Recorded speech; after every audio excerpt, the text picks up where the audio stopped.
Good morning, everyone. Thank you for joining us here for Morning After on this Thursday morning, January 7th. It is 10 a.m. I'm Ron Corning along with Yolanda Williams. Jenny Anchondo has the week off, and it is the morning after a Wednesday we won't soon forget. Yolanda? No, we won't. Good morning, everybody. I'm glad everybody made it through last night. We've got a lot to talk about. We sure do, as the afternoon evolved yesterday and so many people were watching it unfold and had a reaction to it. Protesters storming the Capitol. There you see it sort of midway into the afternoon as police showed up and SWAT members in riot gear to try to get them to descend the stairs of the Capitol. They had already infiltrated the building. And Congress, a joint session that was in session in order to certify and officially declare President-elect Joe Biden the next president of the United States, did reconvene after the grounds were cleared and the building was deemed safe. They did make that declaration around 3:30 a.m. Eastern time, and that was followed up by Senate Chaplain Barry Black, who delivered a very powerful prayer as we move forward. Let's take a listen to that. Let us pray. Lord of our lives and sovereign of our beloved nation, we deplore the desecration of the United States Capitol building, the shedding of innocent blood, the loss of life, and the quagmire of dysfunction that threaten. That is just part of that prayer that some are saying was the beginning of a turning point of healing in the nation. And NPR characterized the involvement of our great state of Texas as an over-involvement, starting with our Attorney General Ken Paxton, who had filed suit to not have votes certified in a number of states, and a number of states joined that lawsuit. That was a futile effort. He also encouraged people, along with the president, to descend on the Capitol yesterday, so he was part of that as well, part of that encouragement, which we'll talk about that in a moment, what police were up against there as they tried to preserve the First Amendment, which is the right to free speech, the right to assemble in order to air grievances to the government. That's all part of our Constitution as well. But when it gets out of hand and crosses a line, how do we react? How do we respond? We'll break that down coming up. But I want to share with you, aside from Ken Paxton, we had Ted Cruz, who continued even after they reconvened late into the night and into the early morning hours to object to the ratification of President-elect Joe Biden. And we saw John Cornyn step back a few days ago, Senator Cornyn, and say that he wouldn't be objecting to this Electoral College count.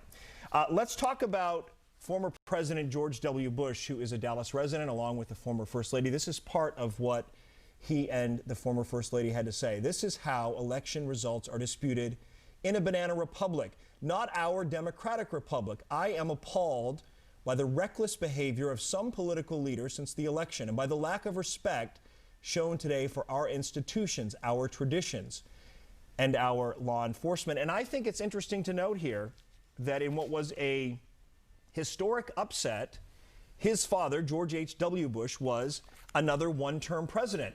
He had a 92% approval rating at the end of the Gulf War, around, I think, November of 1991, and that approval rating over the course of the next year, for a number of reasons that can be politically dissected at another time, Bill Clinton took the lead and ended up winning that presidential election.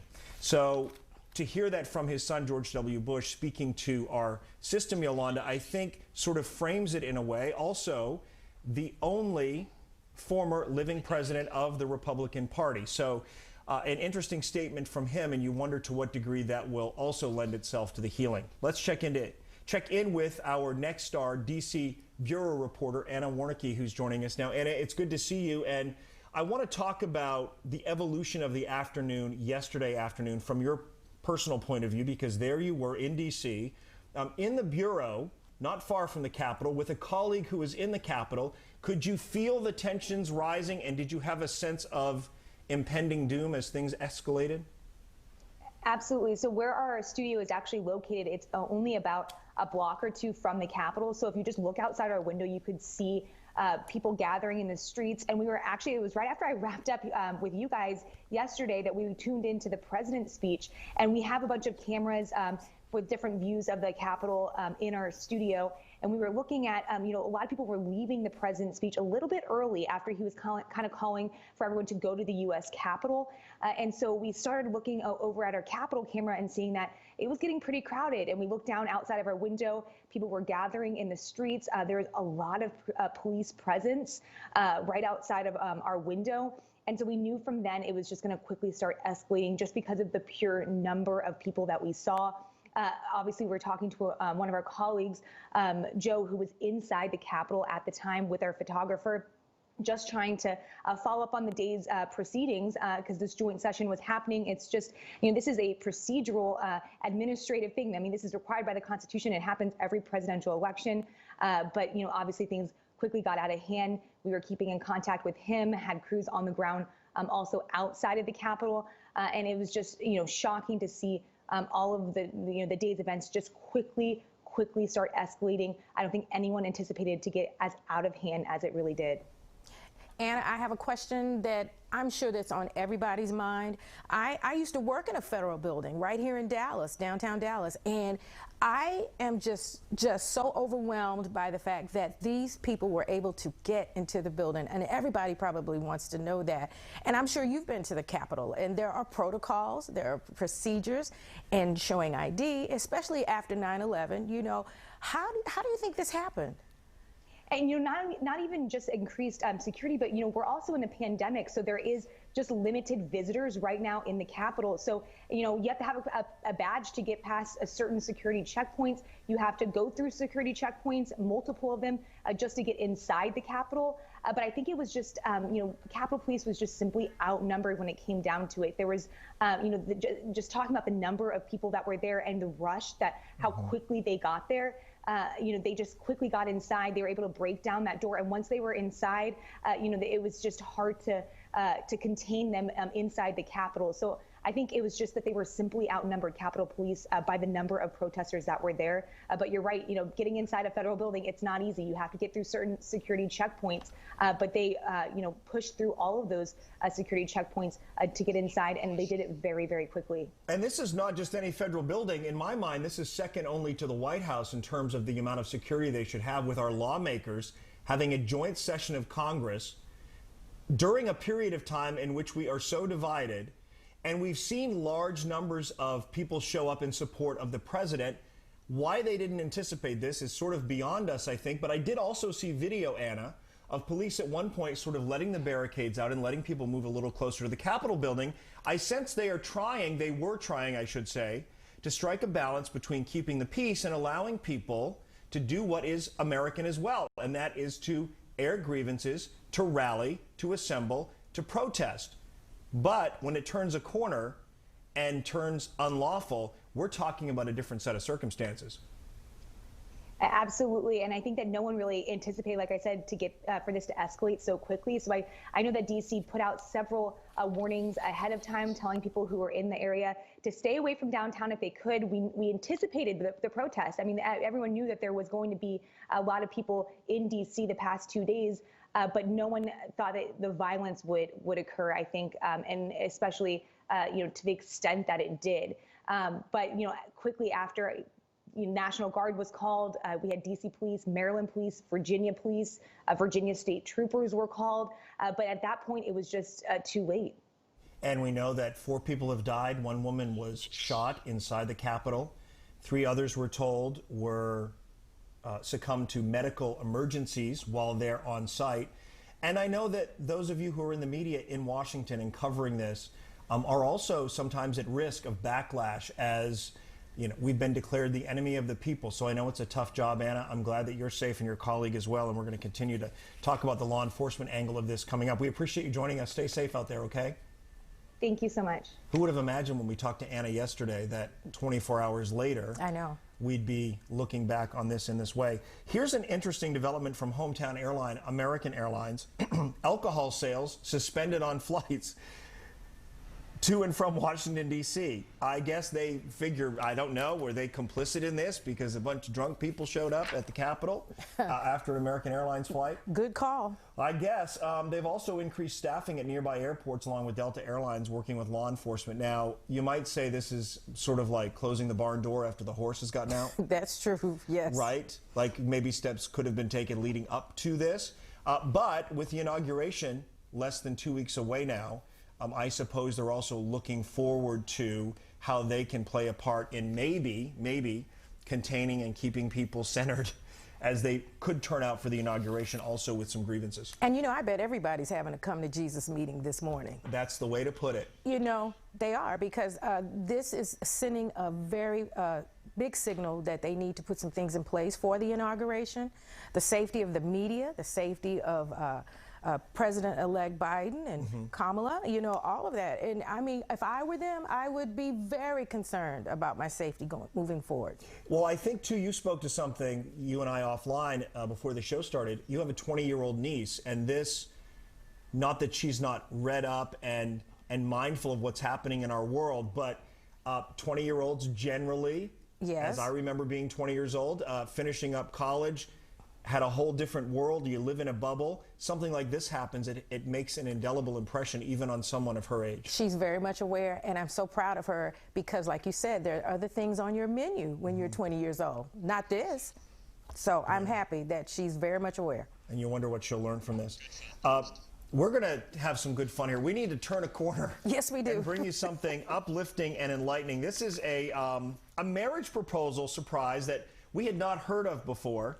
So a paramedic supervisor in South Dakota was about to receive the vaccine from his boyfriend, a registered nurse, and then this happened.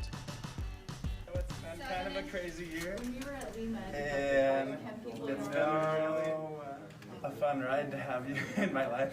So I just want to know. Oh my God! Is this happening? Did you guys know this was happening? Oh my God! That's Robbie Vargas Cortez, who kept the ring up his sleeve. What do you have up your sleeve today?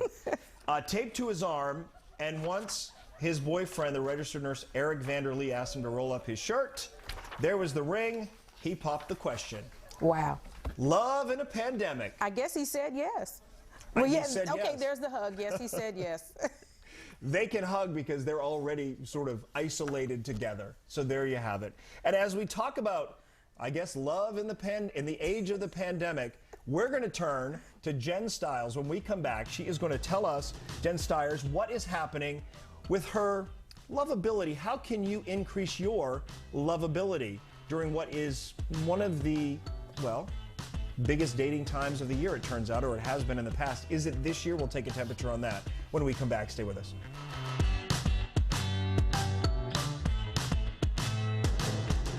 On the next Tamron Hall, she offers cuddles to strangers. He finds lost wedding rings.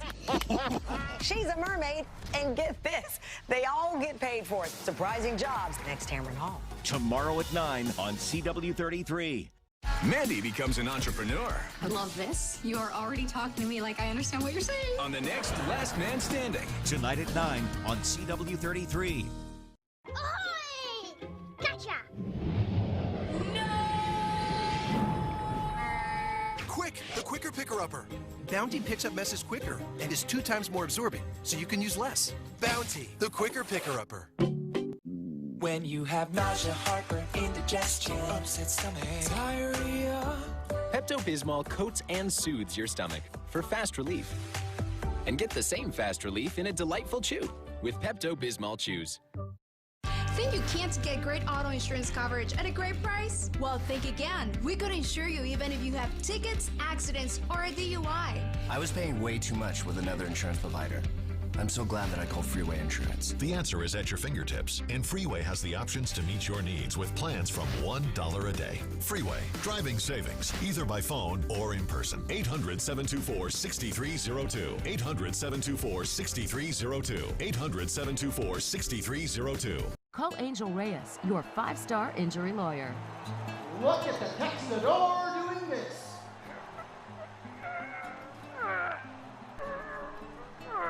There are a lot the doors on the road too. If you've been hit by a Textador, call me now. I'll fight hard to get you all the money you deserve from that big insurance company. Call 855-MY-ANGEL or visit angelreyes.com.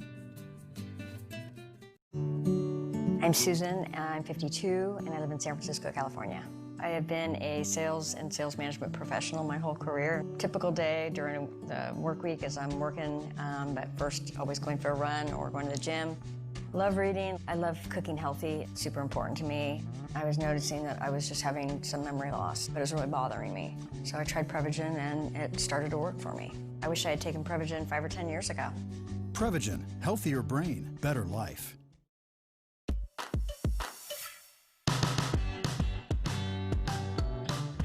Peak dating season right now.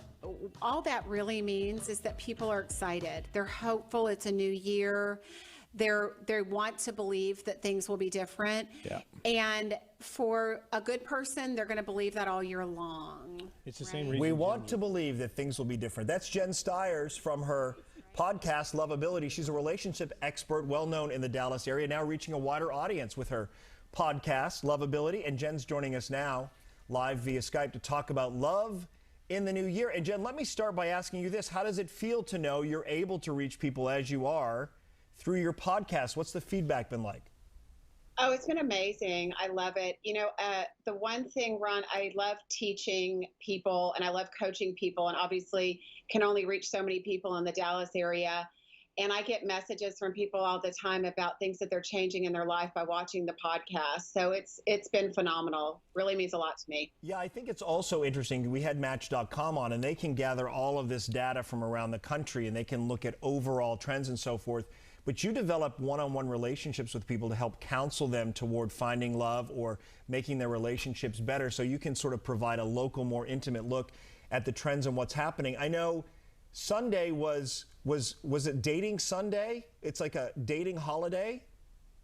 So Sunday, according to Match, it's the busiest online dating day of the year.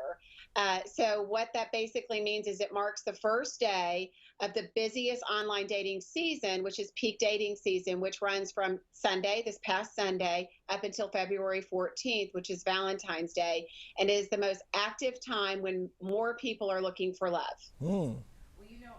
Question, Jennifer, here. Check this out. So people have been locked down during the pandemic. It has probably tested a few relationships. So you're questioning, you keep looking over at somebody, should I be booed up with this person? Or should I, really it makes you question, how valuable is this relationship? I'm sure you've encountered that. Absolutely. You talk about looking for love. There's that other flip side where a lot of people have been stuck together and they haven't been for a long time, where maybe they were going to work and now they're home, or they were traveling a lot and now they're home. So there's a lot of relationships being tested right now where they have to look and say, I don't even know this person anymore, or do I even like this person now that I'm having to spend all this time with them? So it certainly has changed the dynamics of all relationships, for sure. And I know you say for singles they need to be prepared before they put themselves out there. I want to jump ahead to this as part of that preparation. And that is, you say this: don't waste time on anyone that doesn't meet your qualifications and your non-negotiables, which requires you to know who you are. That can be a bit of a trap, though, can it, Jen, if you, on a first date, for example, begin espousing some of your life's aspirations, like, I want a baby, and I want a baby next year, or you're of a certain political or religious affiliation and not keeping an open mind. How do you deal and reconcile those two things? Well, some of those things you keep to yourself, Ron. And honestly, that's really important, because that'll scare somebody away faster than anything, is a woman whose biological clock is ticking or something like that. You have to know what you want and pre-qualify people. Look at their profile or talk to them.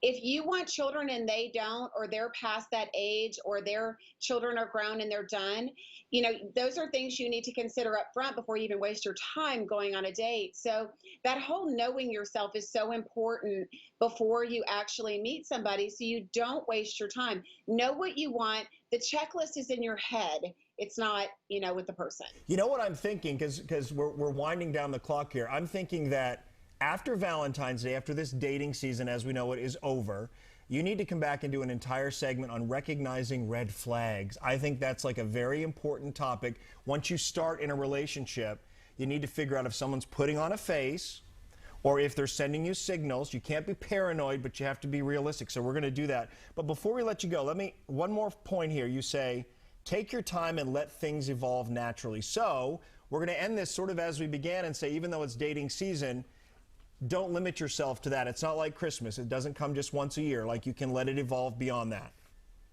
Absolutely. You have all the time in the world. The most important thing is to meet the right person at the right time. And if you're not ready, you hear all the time about people who had to let somebody amazing go because they weren't ready for them. So wait until you're ready. Get prepared, heal, do whatever work you need to do before you get out there. So that's super important. All right. You're also on the verge of launching a local bachelor type show for a local bachelor to find love. I'm really curious to learn more about this. I know you don't want to give away who it is, but you've selected somebody. So we'll talk about that at a later time too, Jen. So much to do with love as we lead up to Valentine's Day. Thank you for joining us. Thank you for having me, Ron. You bet. You bet. And you can go to lovejen.com. I love that website, by the way, lovejen.com. She's on Twitter as well, @followlovecoach. She's on Instagram. Some of her quotes on Instagram are to live by when it comes to dealing with finding love or getting through a relationship. We need to reach out to Jan. She can get you booed up. I love that. That's my takeaway. I've never used the phrase boot up. You and I are already booed up. So some of us are happily not booed up. We've been unhappily booed up. That's a segment for another time. Not with each other. Right. Separately. Here's our question of the day from Morning After Express. Are you looking for love in 2021, and how are you doing it in the middle of a pandemic? It's a whole different set of circumstances, but as our friends at Match told us, the virtual stuff, getting to know somebody via videos, actually turned out to be not such a bad way overall. Yes, and I can't wait to see the comments because I'm sure people are going to let it all hang out. There's going to be a few slips hanging. Yeah, I do hope that people do share just a little nugget of what's happening in their lives. I want to know. All right, when we come back in a moment, how about from your love life to the workplace? How do you keep morale high during this difficult time, especially when people are more than ever separated and not actually working under the same roof?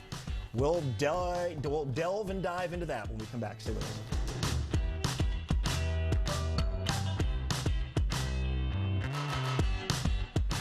Dark days of winter can affect your mood and what you can do about it. Makes a huge difference in my day. Daily Mail TV. Today at 11 on CW33. Spokespersons for Thompson Law. If you've been hurt in a car wreck, you deserve more. More answers to your questions. And more money in your pocket. Call 4 and get the roar. 214 or 817-444-4444.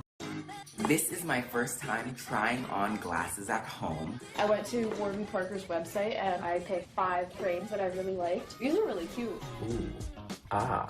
Hey.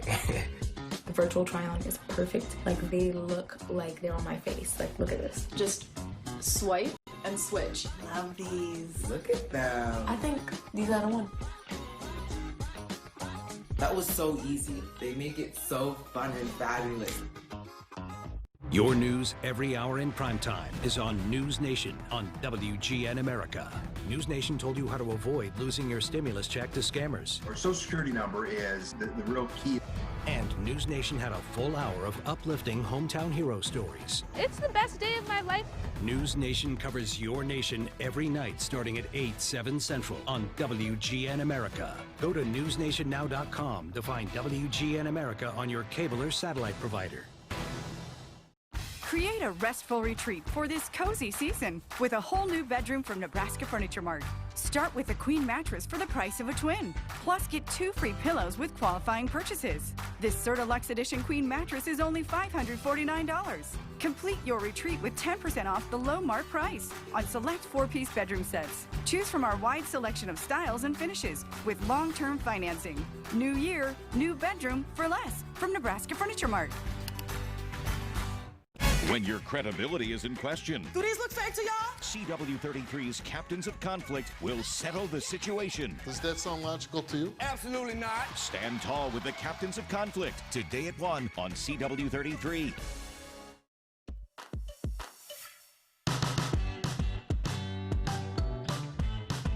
All right, guys, here we are. We're here in Utility Concierge headquarters, and we're going to do something really, really fun today. Our quarterly kickoff was April 4th, and every quarterly kickoff we give away these awesome core value awards for the person that represents our core values the most. So what we're going to do today is we're going to surprise everybody because our quarterly kickoff was virtual. We weren't able to give these to them to keep them at the desk. So we're going to go to people's homes, keeping social distances, of course. That is Gabe Abshire. He's the president and CEO of Utility Concierge, if you couldn't tell from that video there. And what he's doing is an exercise in workplace morale, surprising his employees with a gift during the pandemic. That might be one of a number of things you can do to encourage morale or boost morale in the workplace. And Gabe is joining us live now from Dallas, a Dallas-based upstart company. And when I saw the notes last night, Gabe, I said, I'm a client, and I have to ask you off the top. When you were recommended to me by my realtor, I called you all and I thought, okay, what's the catch? Where's the hidden cost? Because there isn't. So I'm wondering, you don't have to give away your trade secrets, but how do you make money? You know, that's the biggest question that we get from everyone. It's too good to be true. There's got to be some kind of catch. But very simply, we bring quality clients to our providers, right? So all of our telecom providers, security, electricity, we bring them great quality clients. And that's somebody that's moving. It's one of the best clients that they could ask for. Yeah, it was one call and I had internet, cable, power, I mean, everything all set up. And your guy, Matt, called me back, checked in on me, asked me how things were going. And I'm like, is this for real? I also sensed that your employee, Matt, if he's watching, hey Matt, was very pleased with his job, very enthusiastic about his job. And I'm wondering, when you assess your employee morale, that's by design, is it not? That's awesome to hear. We love to be that concierge for life, so we don't want to just be there for the first move. But look, when I started the company in 2009, I wanted it to be a place where, number one, I could go and I could be happy, right? And we're helping people move into a new home. It should be a happy time. So very simply, man, we want our team members to be happy. So clarify for me, these surprise gifts we're seeing, are these your employees or are these clients who've moved into a new home? Man, it's so fun seeing this video. This is like one of the best days of 2020. But these are all of our family members, right? And so our core values are really, really important to us. And we give these awards out so they can show them off in their desk and things like that. And we had already not seen people for a couple of months. So these are our core value awards, and these are our team members that I'm delivering these to. Did you feel like when the pandemic hit and more of your employees were working from home, did you feel like you had to take some, I know you're watching it back and you're still enjoying it. Did you feel it was necessary to really up your game in terms of how you connected with employees as they were separated and isolated? You know, absolutely. I mean, our culture is not something we put on the wall. It's something we hire and fire by and live and breathe by every day. And so we wanted to keep that connection going. We started this year out, this pandemic in March out with a couple of things. We said, number one, we're going to be grateful for what we have. We're going to stay positive, and then we're going to control what we can control. And so this is just an example of me controlling what I can control and trying to keep this connection going with our culture and our team. Well, I think that's important because in this pandemic, there has been a bit of a mentality, I think, among some people that you're lucky just to have a job. Others aren't working. And you haven't stopped there. You've raised the bar a bit. And morale is not a blind spot for you. And for some CEOs and some leaders, morale is a blind spot. So thank you for shedding some light on it. And we hope you impart it on other leaders, how they can maybe change things. If they're struggling with their employee workforce and they're wondering why, it might have to do with morale. Yeah, I think it goes two ways, right? Employees should be really grateful to be able to have a job, but the employers, the companies should be really, really grateful and thankful for their team members. Yeah. And you need to show it. Gabe, thank you. And you have shown it in spades. We appreciate it. Gabe Abshire, President and CEO of Utility Concierge.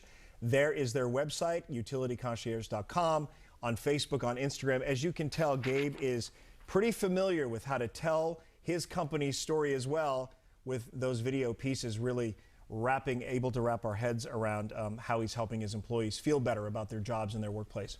When we come back, we are continuing our coverage of that historic day yesterday and looking specifically at what was happening with law enforcement that would allow complete strangers into the office of the Speaker of the House and others inside our capital, our nation's capital. We'll be back in just a moment. An interview with Robert Riggs. Stay with us. Next time on The Goldbergs. Here, catch. You know what's insane? This delicious jar of caviar. It's so salty. They're fish eggs, you moron. Fish? Lay eggs? Today at 4 on CW33. The family that drays together stays together. You keep me strong. I keep you strong? That's just what you say. Tonight at 6 and 6:30 on CW33. Think you can't get great auto insurance coverage at a great price? Well, think again. We could insure you even if you have tickets, accidents, or a DUI. I was paying way too much with another insurance provider. I'm so glad that I called Freeway Insurance. The answer is at your fingertips, and Freeway has the options to meet your needs with plans from $1 a day. Freeway, driving savings, either by phone or in person. 800-724-6302. 800-724-6302. 800-724-6302.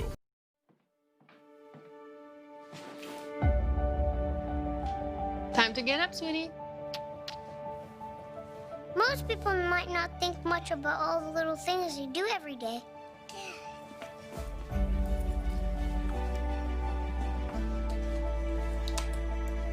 But for me, just being able to do those little things is the best part of my day. Ready, Mom?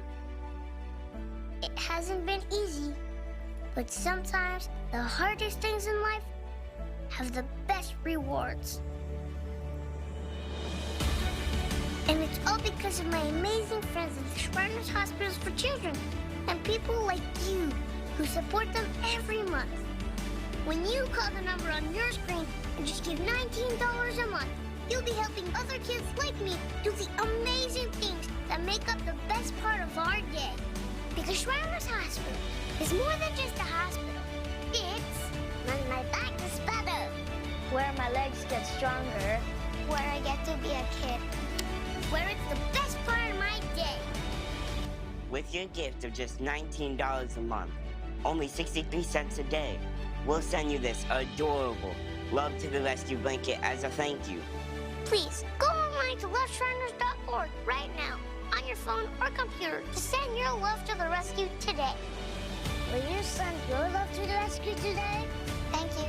Thank you. Thank you for giving. Because at Shriners Hospitals for Children, going to the hospital is like going to see family. It really is the best part of my day. Did you know Shriners Hospitals for Children helps kids from Texas? Please, call or go online right now to give. If operators are busy, please wait patiently or go to loveshriners.org.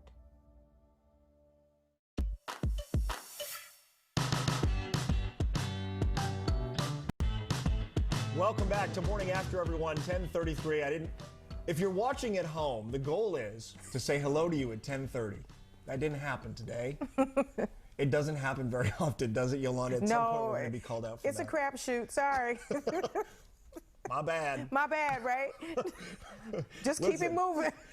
After what happened yesterday, it pales in comparison. What a day it was yesterday. And I found it interesting. I wasn't up late enough to watch it, but we were watching it this morning. It's not often, off the top of my head, the last time I remember this was 9/11, when the late night shows consistently across the board, the late night comedians, take a serious turn. And we wanted to show you some of that after yesterday's events in our nation's capital.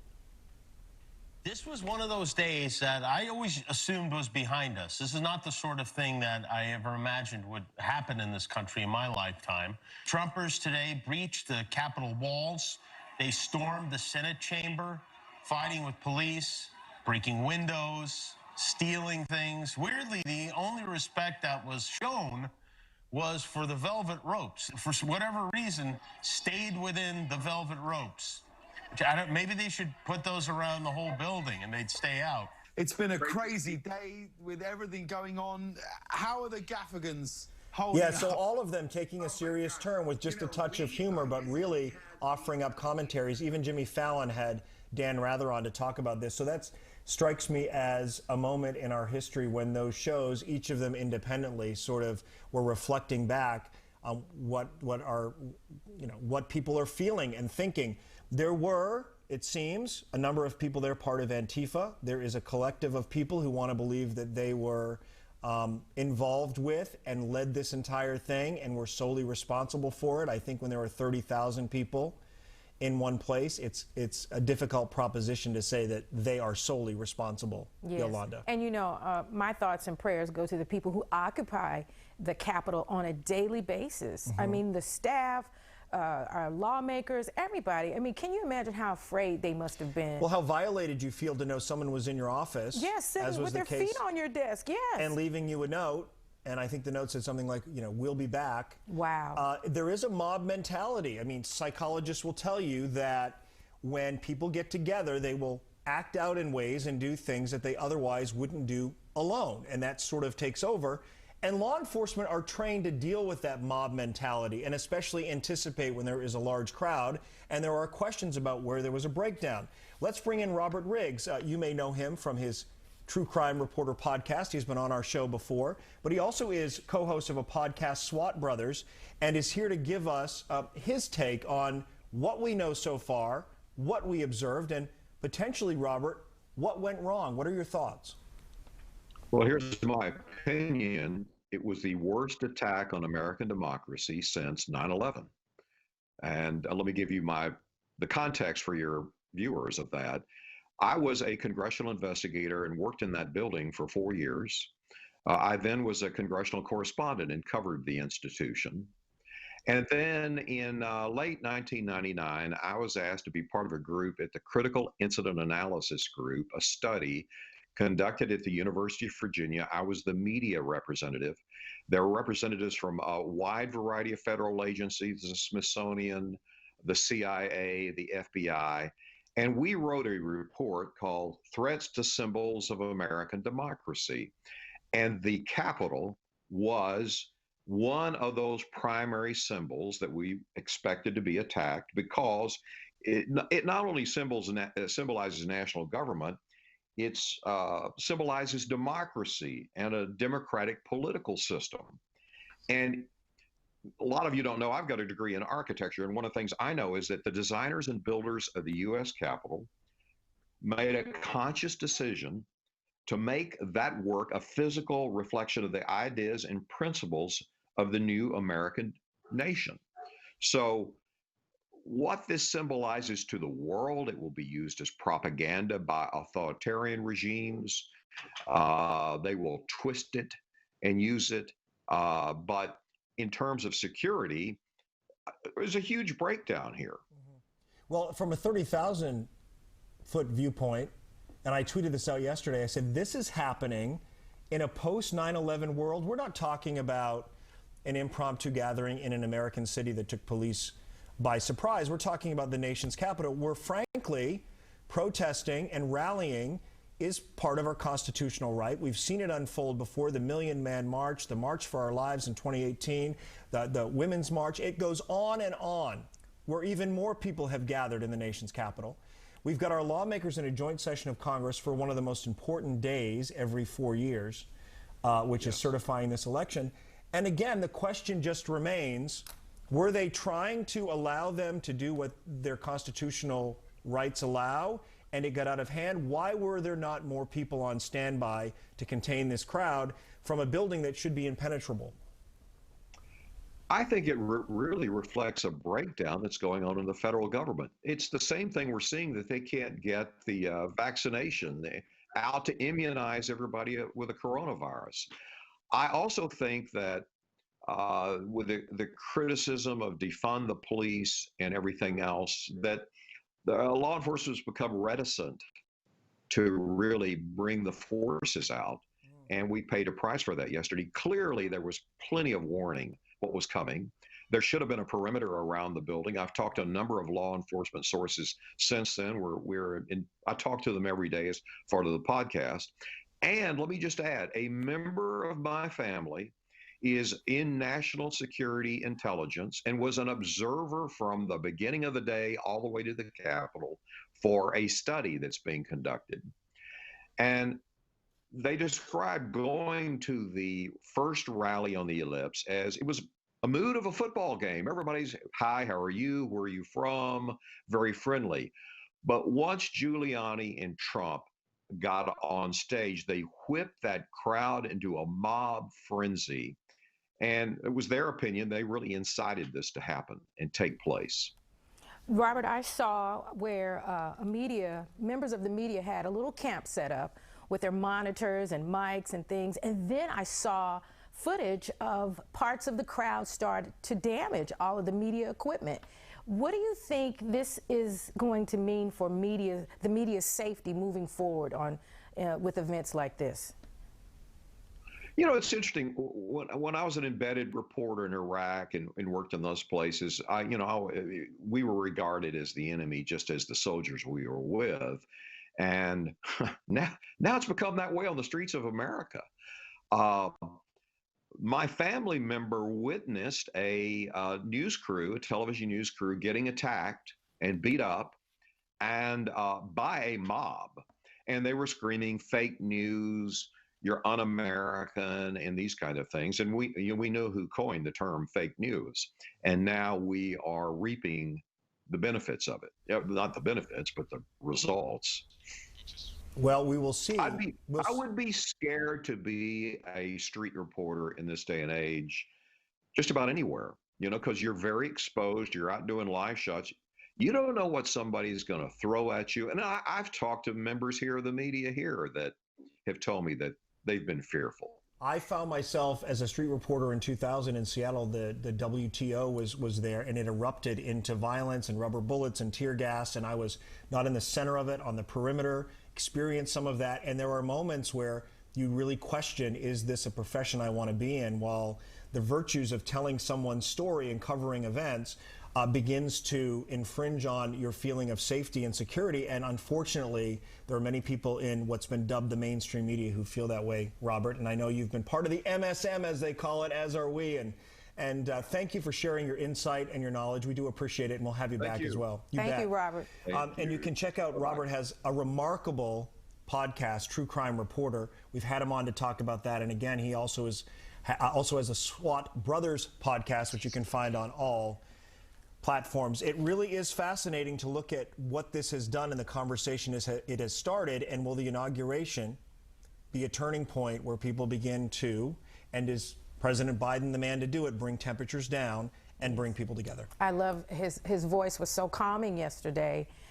It was what we needed to hear. I mean, it was just soothing. It struck me that he spoke to the issue before the president himself spoke to it, and I think that's just something to consider. When we come back, we are turning our attention to new technology, specifically 5G. You see it advertised, you see it talked about. What is it exactly, and how will it fit into our everyday lives? We've got the Verizon guy standing by with your questions as well. We'll be back in just a moment. Friday, CW33 High School Football Showdown features Mansfield Summit taking on Denton Ryan in the Texas High School Playoffs. See all the action live Friday night at 7 on CW33 and CW33.com. Why'd you abandon Beverly? I ain't abandoned nobody. It was just time to come home. Just be prepared. There's going to be some deep resentment there. Season premiere January 18th on CW33. Here's to family that kept us grounded. New traditions discovered simply by staying home and finding new ways to stay in touch. And here's to starting 2021 with a clean slate at Nebraska Furniture Mart. Renew your home with style, fresh colors, exciting innovations, and new technology. Shop it all safely in-store and online with 24-month financing available and convenient delivery or contact-free pickup. Start the new year with a clean slate and store-wide savings from Nebraska Furniture Mart. Ahoy! Gotcha!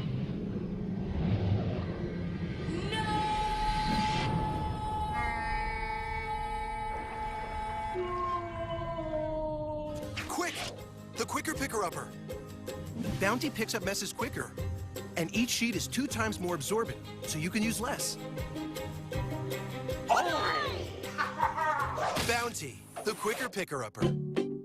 With AAA Insurance, by bundling our home and auto policies, we saved over $450. And we were shocked at the savings. When we switched to AAA auto insurance and bundled our policies, we were able to save over $400 every year. Switch to insurance through AAA Texas today, and you could save an average of $537 on auto insurance. Compare that to State Farm, Geico, even Allstate. Call now for your free auto insurance quote to find out how much you could save. Well, my passion is hang gliding. I've been doing it for over 30 years, and it's like flying. I mean, it's like everything you always dreamed about. AAA Insurance helps us save more. And do more. The savings from AAA Insurance has allowed me to pursue my passion of making jewelry. It's great to have a little bit of extra cash to do something that you love. To find out how much you could save by switching to insurance through AAA Texas, call 866-490-0821 for your free auto insurance quote today. AAA Texas, helping you save more.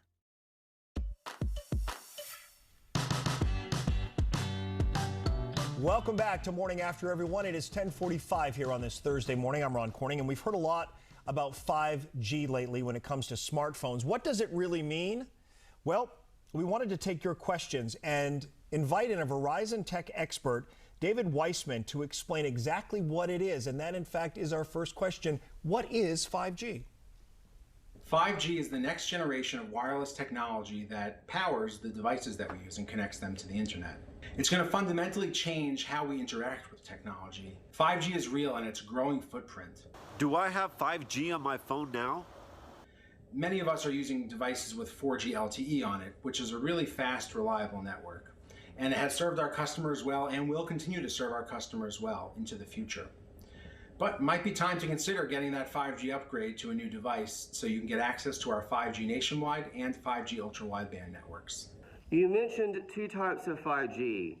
How are they different? 5G nationwide is available to 230 million people across over 2,700 cities in the US. That's 2 out of every 3 people in this country with access to 5G nationwide. We're going to continue investing and innovating on that network to make sure that it remains on the cutting edge of coverage, speed, and reliability. Now, a glimpse into the future is our 5G ultra-wideband network, which is available in over 60 cities, and that is blazing fast. 3 to 4 times faster than your home internet. You could download a movie in seconds. So it sounds like 5G is a game changer, but how will it actually affect the way that we live? We're working with partners across the country in our 5G labs to develop applications. I'll give you 2 examples. The NFL Super Stadium app allows you to really change the way that you watch football. If you're in the stadium, you could hold up your phone and using augmented reality, see the stats on the players in front of you in the field. If you're at home, instead of having a linear experience in terms of how the TV feed comes into you, you on your phone can actually now switch between 7 different camera angles and decide how you want to watch the game. Hi, my name is Donna, and I'm a business owner, and I was wondering, how is 5G going to affect businesses? An example is the music industry. They haven't been able to have people in live venues, so we work with Snapchat and the Black Pumas to bring the music to the people using augmented reality. The car industry is really excited about connected vehicles and what it can mean for the safety of pedestrians and drivers alike. And manufacturers of a lot of different industries are really excited about bringing 5G ultra-wideband to their factory floors to increase productivity and worker safety. Tell us why Verizon 5G. Customers deserve the best network experience, and our DNA is in building networks. We have the most awarded 4G LTE network and the most technologically advanced 5G nationwide network, and the track record that customers can trust. Oh, you football widows out there, women not into football who feel like football season leaves them a widow. Imagine when your husband or your significant other can use 7 camera angles with 5G. Go to Verizon.com/5G to get more information and find out if you're among those who can get the Ultra and be the envy of all your friends. We'll be back in just a moment. We'll wrap things up here with, a final conversation on the events of yesterday and a one and done. We'll be back right after this. How do you have the bandwidth for another mystery? Stephen King is right. Maine is filled with terrifying ghosts. January 20th on CW33. My mom lives alone, and I worry about her, so I found the Lively Mobile Plus Medical Alert. If she ever needs help, one touch of a button connects her to an urgent response agent. With the fastest call response time, they'll assess your situation, confirm your location, and send you the help you need. And with the Link app, I'll get an alert right on my smartphone if she does contact urgent response. Plans now as low as $19.99 a month. AARP members get an exclusive discount on select plans. Available at these fine retailers. Spokespersons for Thompson Law. If you've been hurt in a car wreck, you deserve more. More help with lost wages and pain and suffering. More return calls and access to your attorney. And more money in your pocket. If you want more, call 4 and get the roar. One of my clients injured his arm in a motorcycle accident. I got him $219,380. Call 4 and get the roar. Call 214 or 817-444-4444. My name is Tricia. I'm 70 and I live in Mill Valley, California. My biggest passion is gardening. I love to be outdoors. I have jaybirds that come when I call. I know how important it is to feed your body good nutrition. I heard about Prevagen and I heard about the research behind it. Taking Prevagen, I have noticed that I can think clearly. My memory is better. I can say that Prevagen is one of the most outstanding supplements I've ever taken. Prevagen, healthier brain, better life. This is my first time trying on glasses at home. So cute! 5 different frames from Warby Parker. Oh, this one's better. Ooh. Ah. Hey. The virtual try-on is perfect. Like, they look like they're on my face. Like, look at this. Just swipe and switch. These are definitely a keeper. I think these are the one. Ooh, these look good.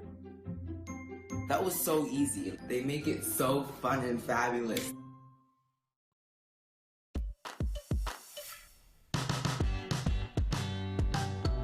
Welcome back, everyone, to Morning After here. It's 10:51. So much information, Yolanda, to process, so many images, so much to digest. I mean, I don't know if we even put a dent in it during this last hour, but no, we would it's need left us another with a lot hour to think about. Yeah. Yes, we would need a whole nother hour to talk about this. And it's interesting that when we talk about law enforcement, they're now putting out a call to people across the country. If you know anybody in these photos who broke into the Capitol, let them know. Is it a hotline? Is it a hotline? You seen anybody you know? Have you called the hotline yet? You know what? I'm up to picture number 30 right now. And unfortunately, I don't recognize some of these people, but I'm hoping that I can. You're hoping there's something like an X you can call. You know, everybody needs another check coming from another direction. I'm telling you. And you know what? They're going to find these folk. You watch what I tell you. They will end up finding them. Some 60 arrests already, and they are continuing, again, to look for those suspects. Also, we've learned this morning, the president's Facebook and Instagram feed have been locked down. He's been shut out of them indefinitely. Is that banned for life? What does indefinite mean? We're not really sure. Twitter, by the way, has locked down the president's account for 12 hours. I believe that ends at noon Eastern today. He was asked to remove several tweets. If they're not removed, they could also consider that. So, two sides to this. At one point, the president seemingly called out people to please leave the Capitol, but he also said this is what happens when an election is stolen. So based on that, Twitter said this incited more fear and more delusion about the election, and so therefore it was misinformation and it had gone too far. A lot of people are upset about that, saying it's a matter of free speech for the president to be able to use that Twitter account. So we'll see how that unfolds in the days to come. In the meantime, get those lottery tickets and leave it all behind. $410 million up for grabs. No grand prize winners, but 2 lucky players matched for $1 million. The next drawing is Sunday, January 10th. It's going up to $470 million. That's a cash value, if you take it up front, of $362 million. And here's how you can squander half of that with one check. Half of it. More than half. More than.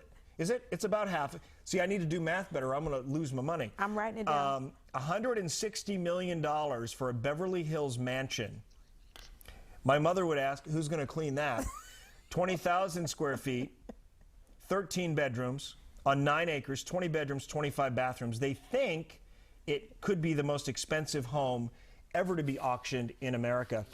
When I was living in California, in I think it was 2000 or 2001, Oprah bought her mansion in Montecito, and it was at the time the most expensive real estate purchase to that point in California. I think it was $25 million. Right? It's now worth $140 million.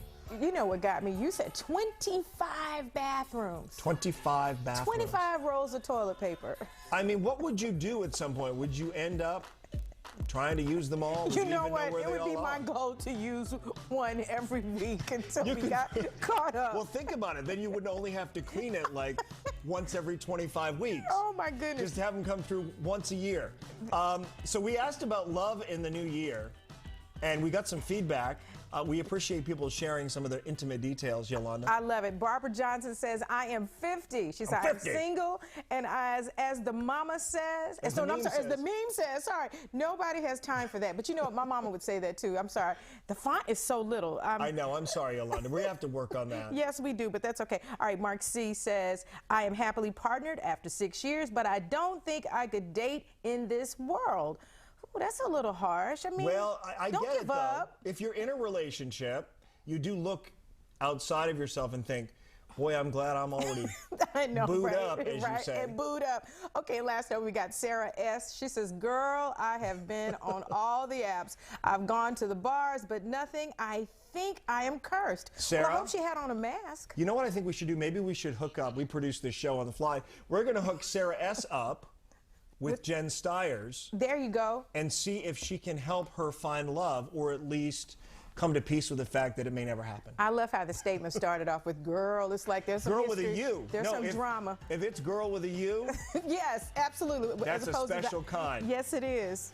Here's our one and done. Since this pandemic, I haven't been able to take my wife on date nights. We also have a 6-month-old baby, so it's difficult to go out. How can I still make my wife feel appreciated?